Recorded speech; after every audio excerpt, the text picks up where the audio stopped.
What's going on, guys? It's Greg here, aka NYPrepper. It is Friday, April 12th, 2024, and I have an emergency update to share with you guys. Right now, it is 21:24 Eastern Time here in the United States, and I wanted to update you guys on the situation with Iran and Israel.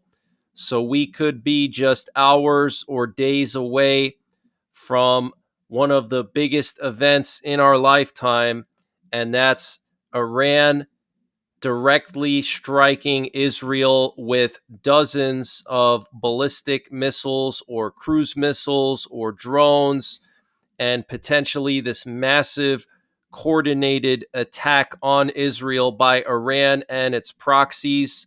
This is a very, very serious situation that could escalate into a nuclear war because all the major world powers could get involved, like Russia and the United States. Russia is an ally of Iran. They were just doing naval drills together with China 2 months ago in the Arabian Sea. The U.S. is a strong ally of Israel. So this could be what kicks off nuclear war. I hope you guys have a nuclear war survival plan. Check out my nuclear war survival videos. You should have a fallout shelter that you can get to and at least 2 weeks of food and water, because you're going to need to be sheltered in your fallout shelter for 2 weeks to wait for the radiation to subside. So I want to just play this emergency action message that was broadcasted earlier this afternoon. This was just after noontime Eastern time today, and this was the Skymaster message. And anytime you hear these messages, it means that U.S. nuclear forces are on maximum alert. These messages take priority over all other messages that are sent out to our nuclear forces. So if you don't know what an emergency action message is, it's basically a message from the Pentagon to U.S. nuclear forces, their nuclear attack options that are broadcasted to our nuclear forces, our submerged nuclear armed submarines, our bombers, and to our missileers controlling our Minuteman III ICBMs. Now, these nuclear attack options are broadcasted every single day. It's normal for there to be a dozen or so during a peacetime situation when there's nothing going on in the world. But over the last 2 days, we've seen a massive number of these nuclear attack options. Specifically, yesterday and the day before, we had over 150 emergency action messages, nuclear attack options broadcasted to U.S. nuclear forces. And then today, we had this Skymaster message go out. And these messages, like I said, are the highest priority message to U.S. nuclear forces. Okay, this would be the equivalent of your boss calling you at work into his office to talk to you about your performance. Okay, it's not something you just ignore. It's something you have to do, or else you're going to get fired, right? Okay, or this is like the equivalent of a police officer pulling you over. Okay, you have to stop, or they're going to chase you and, whatever. Okay, so this is very, very serious. Okay, the last time one of these messages was broadcasted was years ago, like 10 years ago. Okay, so our nuclear forces are on maximum alert right now.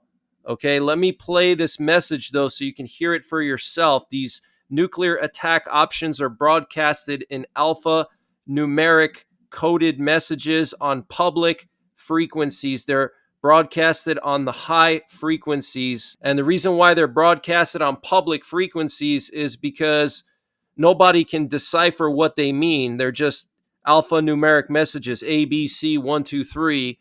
But to a missileer in a launch control center in North Dakota, ABC 123 could mean point your nukes at Iran, okay? Or to the captain of a ballistic missile submarine submerged in the Atlantic with 20 Trident missiles and 200 nuclear warheads, could mean aim your missiles at Russia, okay? So for us, it doesn't mean anything. It's just alphanumeric messages. But for our nuclear forces, it has a lot of meaning. So let me play this for you. Skymaster, Tenza 04, message of 9, group follow, stand by. Skymaster, Tenza 04, message of 9, group follow, stand by. Message follows. Alpha, November, Hotel, November, Papa, Mike, India, Oscar, Romeo, November. So they say the messages like Alpha, India, Romeo, okay, but that would be like AIR, all right? But you can hear in the beginning, Skymaster. Skymaster, Tenza 04, message of 9, group follow, stand by. Skymaster, Tenza 04, message of 9, group follow, stand by. Message follows. Alpha, November, Hotel, November, Papa, Mike, India, Oscar, Romeo, November, Foxtrot, Whiskey, Charlie, Delta, X-ray, Mike. So this is very, very serious, guys. And before I continue with the breaking news, I wanted to mention the sponsor for this update, which is My Patriot Supply. Guys, My Patriot Supply is doing a massive 30% discount on their 1-week emergency food supply. And to get the discount, you got to use the link in the description below this video, which is preparewith.nyprepper.com. The normal price for their 1-week freeze-dried emergency food supply is $80. They're knocking it down to $50 for 1 week of emergency food with a 25-year shelf life, and it's all packed into a small lockable ammo can with a waterproof gasket. They also have a general store, and to get to their general store, you just got to click on the My Patriot Supply logo at the top of the page when you get to preparewith.nyprepper.com. And their general store has everything you can imagine prepping and survival related, and they're always doing discounts. So check it out. Use the link preparewith.nyprepper.com to get over 35% off of the My Patriot Supply 1-week emergency food supply, and also to get access to their general store. And they're always doing discounts there. I'll leave the link in the description below this video. And Israeli media is reporting that all flights in Israeli skies have been suspended. So Israel is closing their airspace. No planes are now being allowed to fly over Israel. U.S. President Joe Biden expects an attack from Iran will happen sooner rather than later. He told reporters at the White House today, "I don't want to get into secure information, but my expectation is sooner than later," Biden said when asked how imminent an attack on Israel was. Asked what his message to Tehran is right now, the president said, "Don't." Okay, so he's saying don't attack Israel. In response to more shouted questions from reporters asking if American troops were at risk, Biden returned to the podium and said that the United States is devoted to the defense of Israel. "We will support Israel. We will help defend Israel, and Iran will not succeed," Biden said. And the U.S. will attempt to intercept any weapons launched at Israel if it's feasible to do so, two U.S. officials told CNN. So that's why we moved the Eisenhower Carrier Strike Group to the northern part of the Red Sea, okay? Because we're going to try to intercept these drones and missiles that are going to be flying towards Israel any hour now, guys. And there was a significant movement of U.S. Air Force and NATO aircraft towards the eastern Mediterranean over the last few hours, mostly U.S. and NATO heavy transport planes moving ammunition and equipment into the theater for a possible escalation and war with Iran. And the Times of Israel is reporting that the Dwight Eisenhower Carrier Strike Group has already arrived close to Israel in the Red Sea. So the Eisenhower is in position now. And there's reports this evening of Israeli fighter jets flying over the capital of Lebanon, Beirut. And 2 U.S. officials said that Iran has readied more than 100 cruise missiles for a possible strike. This was reported by ABC News. And earlier today, some U.S. officials said that hundreds of drones were being prepared to launch at Israel. And Reuters has informed its employees in Basra, Iraq, that Iranian missiles will pass through the city's airspace and asks them to prepare. And Putin held an emergency meeting with Russian intelligence, Russian security services, and Russian generals about the situation with Iran and Israel.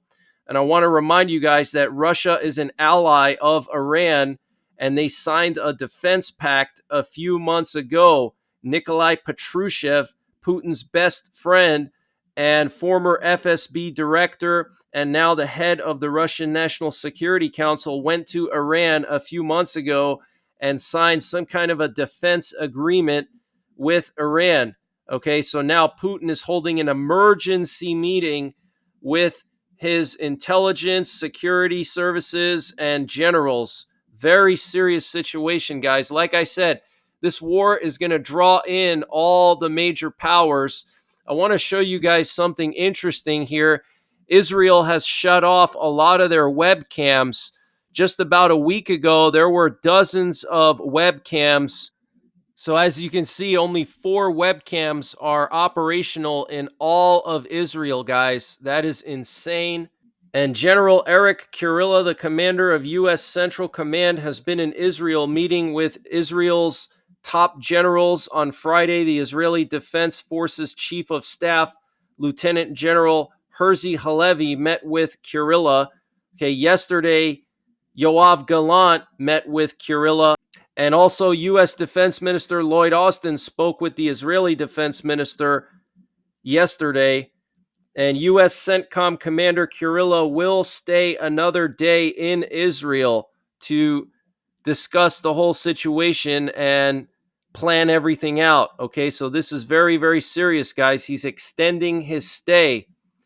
The Israeli Ministry of Health and the IDF Homefront Command have sent a message to hospitals and clinics across the country to ensure that they have emergency teams and departments on standby for potential hostilities by Iran this weekend.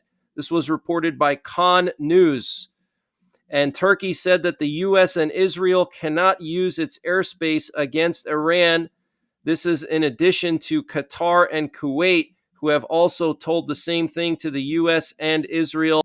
So isn't that interesting? Turkey is supposed to be a NATO ally. We gave them dozens of our B-61 nuclear gravity bombs, and here they are turning their back on us. Same thing with Qatar and Kuwait. We basically saved Kuwait in the early 90s from Saddam Hussein, and here we have a picture showing all of this NATO equipment moving into the theater. So here you can see an AWACS plane and 3 aerial refuelers all going down to the Middle East at the same time. Here we have a bunch of Russian doomsday planes and VIP planes that went to the Urals and Siberia 2 nights ago. Okay, so Russia has relocated their VIPs into bunkers. Putin is potentially in a bunker in case all of this spirals out of control and turns into a nuclear war. I want to just show you guys a video of one of these missile bunkers that Iran has. You know, a lot of people have been saying, oh, how come Iran didn't strike yet? They're probably not going to strike. They're going to chicken out. Well, the reason why is Iran knows that Israel is going to retaliate, and the U.S. is probably going to retaliate as well. So they're going to make sure that they have everything planned out before they launch their strike.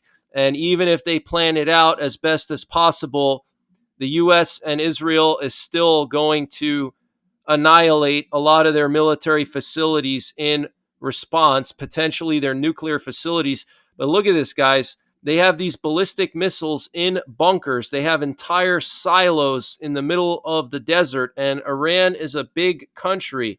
Okay, it's not a small country. These silos and these bunkers could be scattered all across Iran. Okay, they have all kinds of nuclear research facilities. They have all kinds of silos, bunkers. Okay, this is why the US and Israel hasn't launched a big strike on Iran yet, because it's hard for them to locate all these facilities, because Iran is so big and it's all mountains, and these bunkers could just be hidden anywhere. Okay, but if Israel and the US are going to try to launch any kind of meaningful retaliatory strike on Iran, they're going to have to use nuclear weapons, guys, because to damage a bunker like that, conventional weapons are just not going to do the job. Okay, Tomahawk missiles and cruise missiles, anything conventional is just not powerful enough to damage these kind of facilities. You need low yield nuclear warheads that have earth penetrating capabilities to destroy these types of facilities. Look at all these missiles they have, guys. And Jordan has closed their border crossing with Iraq in the Anbar province until further notice. The Netherlands has asked its citizens to leave Israel as soon as possible. Qatar, Bahrain, the UAE, and Saudi Arabia have also asked their citizens to leave Israel as soon as possible. And around 40 rockets were fired from Lebanon this evening towards Israel. According to the Israeli military, some were intercepted and the rest fell in open areas, the IDF said in a statement. The IDF said there were no injuries. Lebanon's Iran-backed Hezbollah militants confirmed the rocket barrage, saying that they fired dozens of Katyusha rockets at Israeli artillery positions. Katyusha rockets are Russian rocket systems. How do you think they got those, guys? This is right out of the Bible. The book of Ezekiel, chapter 38 and 39, says that Russia and all these Middle Eastern countries that hate Israel will form an alliance and launch a massive surprise attack on Israel.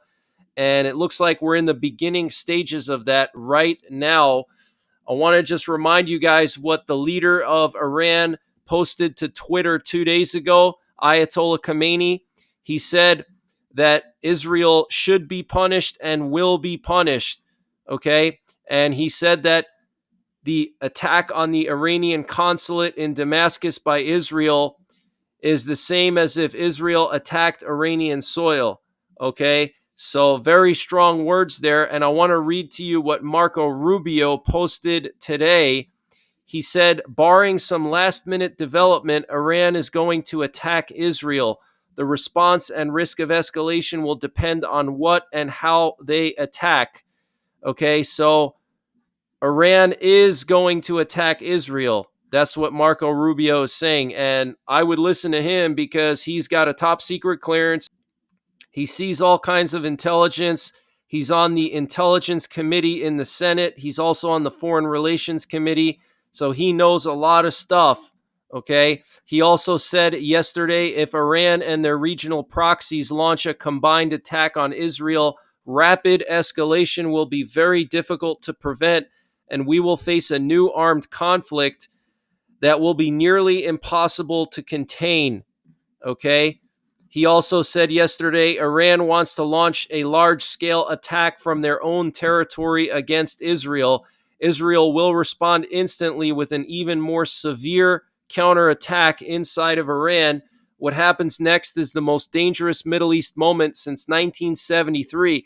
So he's talking about when Israel was attacked from all sides during the Yom Kippur War, and Israel put their nuclear forces on high alert. They were getting ready to launch nukes because they were getting attacked on all sides. And my biggest fear, guys, is that if the Biden administration doesn't do enough to support Israel this time around, and if we just take a back seat and allow Israel to do everything on their own and they start getting attacked from all sides by Hezbollah, by the Iranian proxies, by Iran itself, and then maybe Russia and China are going to help Iran and give them missiles and maybe even launch missiles directly at Israel themselves, Israel's going to be left with no other choice but to use their nuclear weapons. And Israel has a very potent nuclear deterrent.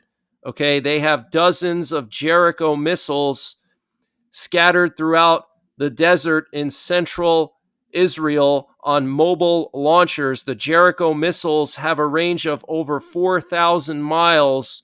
The exact range is classified, but they're believed to have one singular massive 1 megaton warhead or 3 or 4 smaller warheads each. So they can easily reach the Russian Arctic from Israel if they want to. They could annihilate the Russian Northern Fleet from Israel with those missiles if they wanted to. I'm not saying it's going to come to that. I'm just explaining to you their capabilities, and that's just their Jericho missiles. They also have 2 air bases. One of these bases Netanyahu visited yesterday, where he said, if anyone harms us, we will harm them. He said that at one of the 2 nuclear strike air bases used by the Israeli Air Force. Okay, he said it at the Tel Naf Air Base, which is where Israel has their F-15s and F-35s that they would use for nuclear weapons delivery.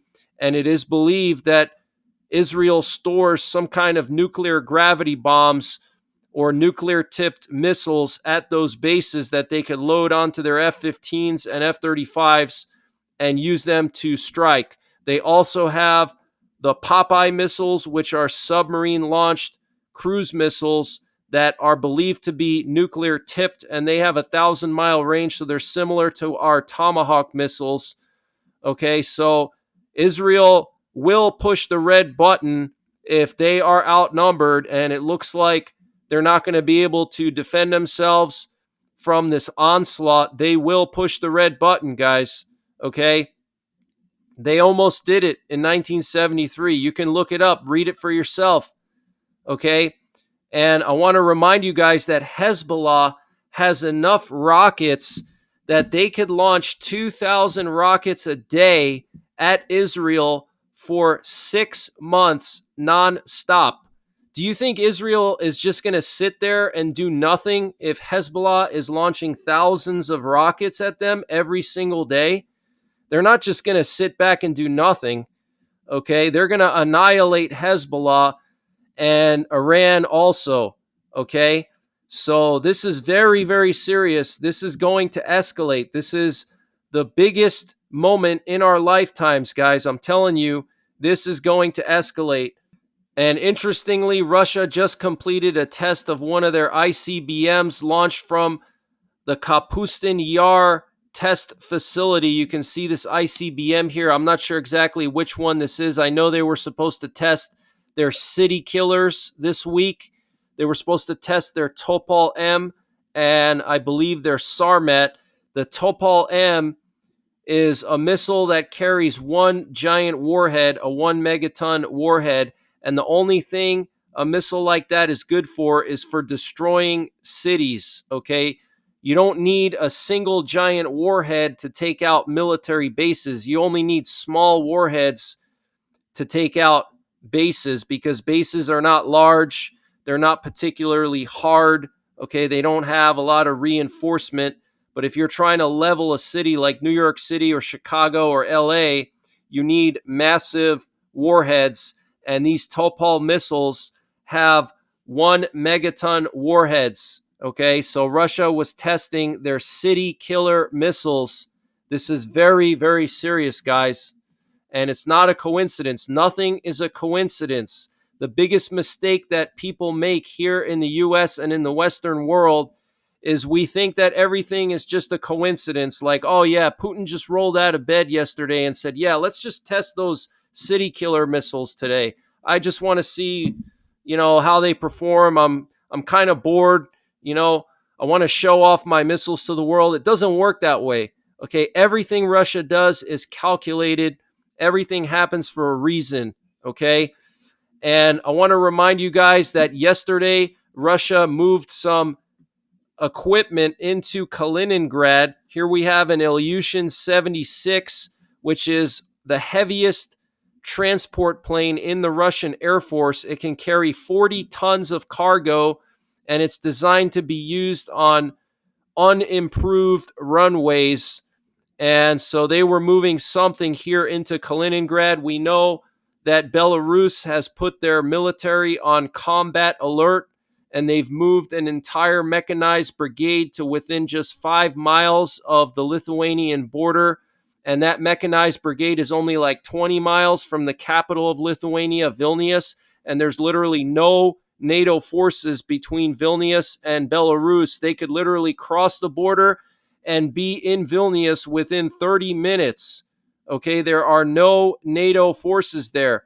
And now suddenly Germany is announcing that they're going to send a robust brigade of 4,000 troops to Lithuania. So it's very possible that this could all happen simultaneously, that Iran is going to coordinate this with Russia and Belarus, and maybe Iran is going to strike Israel at the same time as Belarus and Russia attack Lithuania and Ukraine.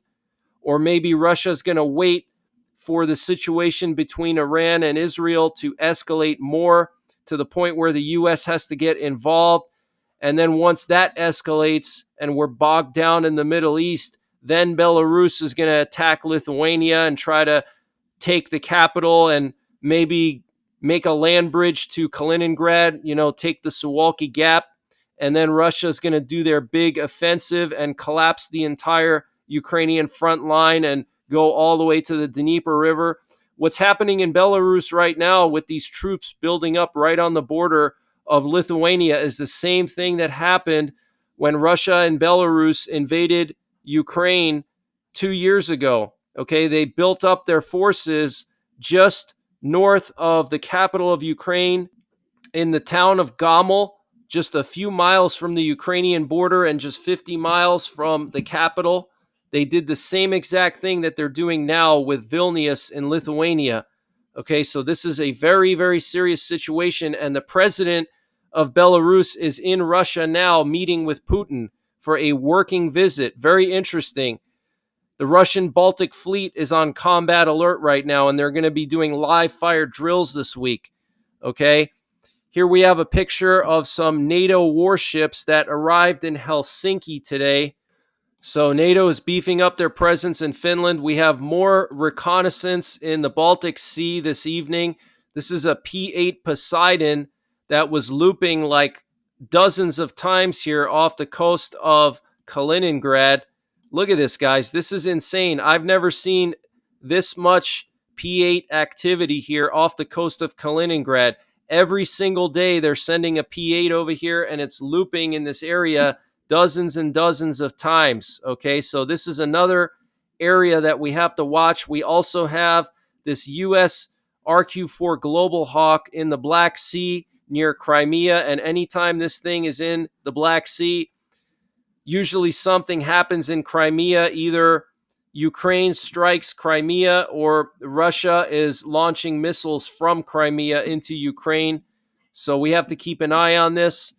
And I want to remind you guys of this massive reconnaissance activity over Estonia 2 nights ago. We had 5 reconnaissance planes operated by NATO countries in Estonia and southern Finland. This is absolutely ridiculous. Look at this. And we also had a U.S. U-2 spy plane flying over central Poland. It was doing loops just south of Toruń. And there was also a Polish F-16 that appeared to have been scrambled to the Ukrainian border. It flew in a straight line towards the Ukrainian border and then at the last minute turned around and came back. So, guys, we have all these things going on around the world. And then on top of that, we have this bird flu spreading. We have elections coming this fall. So things are really spiraling out of control. You need to make sure you're prepared. Make sure you have a fallout shelter. Make sure you have a bug out bag. Brush up on your survival skills. Go out this weekend if you can and go for a hike with your bug out bag. Go for hike for a couple of hours, test your gear, make sure everything works, make sure your firearms are zeroed, okay? Because things are about to get crazy. I'm going to continue to monitor the situation between Iran and Israel.